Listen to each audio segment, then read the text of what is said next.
ఆవకాయ ఆంజనేయ కథ మొదలెట్టినాడు చూడారయ్యా శక్తినంతా కూడగట్టి చెట్టు దులిపినాడు అంజయ్య ఎర్ర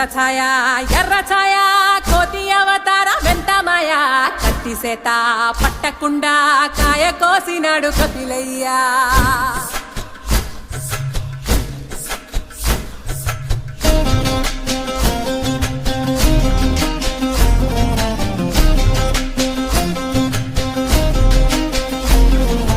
అంజనమ్మ ముందు వంజుల్ పుంజుల్ సీడి మామిడి ముక్కలు కుప్పల్ తెప్పల్ అంజనమ్మ ముందు వంజుల్ పుంజుల్ సీడి మామిడి ముక్కలు కుప్పల్ తెప్పల్ టెంకలోని జీడి వంకలెన్నున్నా పులిగోరు పళ్ళతో పరపర తీశాడు రో